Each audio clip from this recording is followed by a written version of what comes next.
الحمد لله رب العالمين والصلاة والسلام على سيد الأنبياء والمرسلين نبينا محمد وعلى آله وأصحابه أجمعين أما بعد أعوذ بالله السميع العليم من الشيطان الرجيم بسم اللہ الرحمن الرحیم قل ارأیتم کہہ دیجئے کیا خیال ہے تمہارا ان اتاکم عذابہ اگر اس کا عذاب تم پر آ جائے بیاتن او نہارا رات کے وقت یا دن کے وقت ماذا یستعجل منہ المجرمون تو مجرم لوگ اس سے کس چیز کی جلدی طلب کر رہے ہیں۔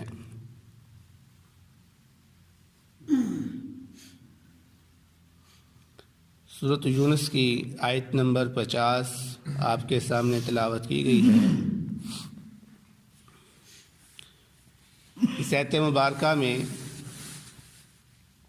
اللہ رب العزت بیان فرما رہے ہیں قل ارأیتم کیا خیال ہے تمہارا، اور لغت کے اندر ارأیتم کا معنی دیکھنا ہوتا ہے، لیکن اہل عرب نے قرآن پاک کے اندر جتنی بھی مرتبہ یہ لفظ ارأیتم آیا ہے اس سے مراد اخبرونی لیا ہے کہ مجھے خبر دیجیے۔ تو اس آیت مبارکہ میں اللہ رب العزت کفار مکہ کو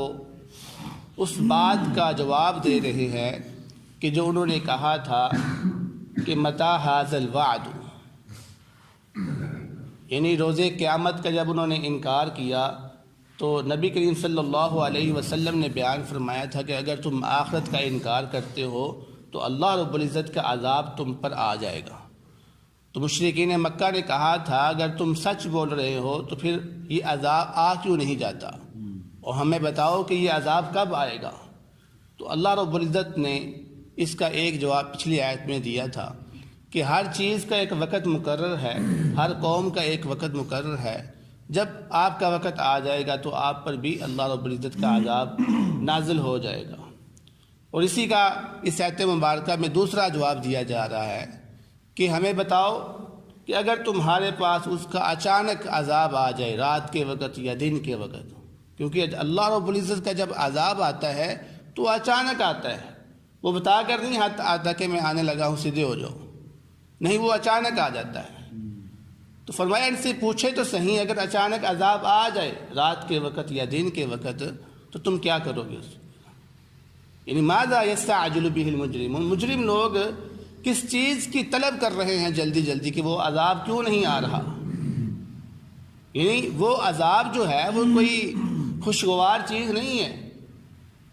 وہ کوئی ایسی میٹھی چیز نہیں ہے جس کا تم جو ہے نا وہ طلب کر رہے ہو اور تم خواہش مند ہو کہ یار وہ آئے گی تو مزہ آئے گا،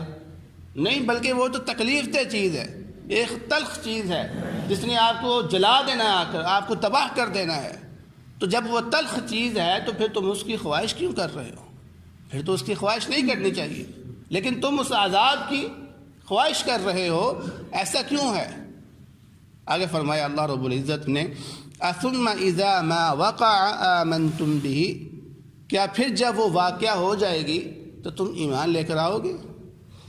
الآن، یعنی کیا اب تم ایمان لے کر آتے ہو؟ وقد کنتم به تستعجلون، تحقیق تم اس سے پہلے اس کی جلدی کر رہے تھے، یعنی جب عذاب آ جائے گا، تم نے کہا ہے کہ عذاب کب آئے گا، اب اگر اللہ رب العزت کا عذاب آ جاتا ہے تو تم کیا کہتے ہو اس وقت تم ایمان لے آؤ گے؟ تو کیا اس وقت تمہارا ایمان لے کر آنا قابل قبول ہے؟ نہیں، ایسی بات نہیں، کیونکہ دو وقت ایسے ہیں کہ جس وقت اللہ رب العزت کسی مسلمان کا ایمان قبول نہیں کرتے اور نہ ہی کسی بھی کافر کا ایمان قبول نہیں کرتے اور نہ ہی کسی کی توبہ قبول کرتے۔ وقت کون سا ہے؟ ایک وہ وقت جب سورج مشرق کی بجائے مغرب سے طلوع ہوگا، تو جس دن سورج مغرب سے طلوع ہوگا اس دن کسی بھی کافر کا ایمان قبول نہیں ہوگا، کسی بھی مسلمان کی توبہ قبول نہیں ہوگی، توبہ کے دروازے بند ہو جائیں گے۔ جو شخص چاہے گا کہ میں آج مسلمان ہو جاؤں، اس کے مسلمان ہونے کا کوئی فائدہ نہیں ہوگا۔ اور دوسرا وہ وقت کہ جب انسان کو اس کی موت نظر آنا شروع ہو جائے، جس وقت انسان کو اپنی موت نظر آنا شروع ہو جائے اس وقت بھی توبہ کا دروازہ بند ہو جاتا ہے، اس وقت بھی اسلام قبول کرنے کا دروازہ بند ہو جاتا ہے۔ تو جب تمہیں عذاب دکھائی دے گا، مجھے بتاؤ، وہ تمہاری موت ہے عذاب، اس وقت تم کہو کہ اب میں ایمان لے کر آتا ہوں، تو تمہارا ایمان اس وقت قابل قبول نہیں ہوگا۔ اس لیے جس چیز کی تم طلب کر رہے ہو وہ تمہیں فائدہ مند نہیں دے گی، اس میں تمہارے لیے نقصان ہی نقصان ہے۔ تو فرمایا اللہ رب العزت نے ثم قیل للذین ظلموا ذوقوا عذاب الخلد، پھر ان لوگوں سے کہا جائے گا جنہوں نے ظلم کیا ہے کہ اب تم عذاب کا مزہ چکھو ہمیشہ ہمیشہ کے لیے، کیونکہ اب تمہارا ایمان لے کر آنا فائدہ مند نہیں ہے۔ اب اللہ رب العزت کا عذاب تم پر آ گیا ہے، اب تمہیں یہ عذاب کے مزے چکھنے ہی پڑیں گے، اس کے علاوہ تمہارے پاس اور کوئی حل نہیں ہے۔ هل تجزون الا بما کنتم تکسبون، نہیں تمہیں بدلہ دیا گیا مگر اس چیز کا جو تم نے کمایا تھا۔ یعنی یہ جو عذاب تمہیں دیا جا رہا ہے یہ تم پر کوئی ظلم نہیں کیا جا رہا، یہ ایسی چیز ہے کہ جو تم نے خود کمائی ہے، یہ تمہارے گناہوں کا سبب ہے، تمہارے گناہوں کا بدلہ ہے جو تم نے کیا ہوا ہے۔ آگے اللہ رب العزت فرمایا وَيَسْتَنْبِئُونَكَ أَحَقٌ هُوَ، وہ آپ سے پوچھتے ہیں کیا یہ سچ ہے؟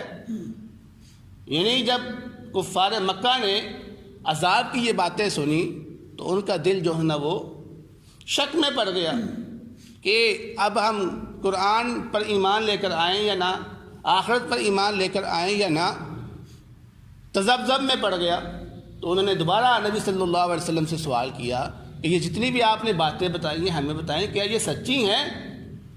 تو اللہ رب العزت نے آ کے کیا جواب دیا؟ قل، کہہ دیجئے، ای وربی انہ لحق، نعم، جی ہاں، اللہ کی قسم ہے مجھے، بے شک یہ سچی بات ہے۔ یعنی اللہ رب العزت نے یہاں پر جو کفار مکہ کے دل کے اندر تذبذب تھا اس کو ختم کرنے کے لیے بڑی ہی تاکید کے ساتھ یہ الفاظ استعمال کیے کہ اپنے نبی سے کہا کہ آپ قسم اٹھا کر ان سے کہیں۔ اور اللہ رب العزت نے روز قیامت کو ثابت کرنے کے لیے اس مقام سے ہٹ کر دو جگہ پر اور اللہ کے نبی سے قسم اٹھوا کر یقین دلایا ہے۔ اس جگہ فرمایا قل بلا وربی لتأتینکم، اللہ کی قسم وہ ضرور تمہارے اوپر آنے والی ہے۔ اور ایک سورۃ تغابن کے اندر فرمایا قل بلا وربی لتبعثن،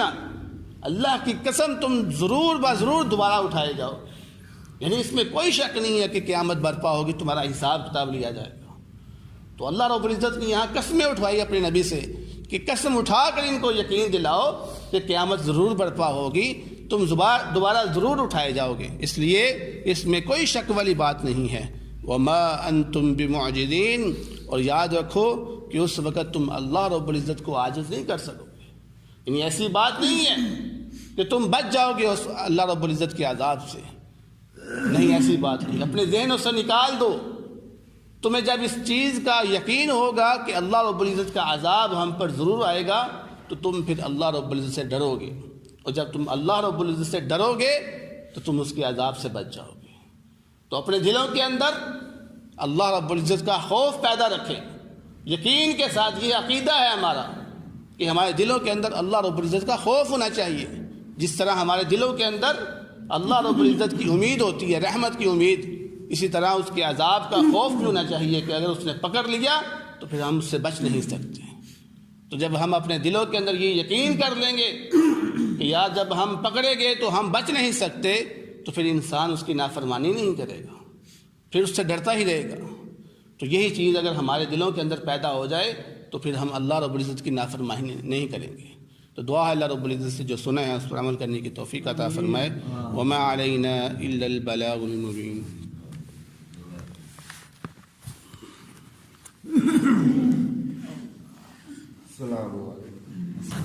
الحمد بہترین صدقہ جاریہ حاصل کرنے کے لیے اس ویڈیو کو لائک، کمنٹ اور شیئر کرنا مت بھولیں۔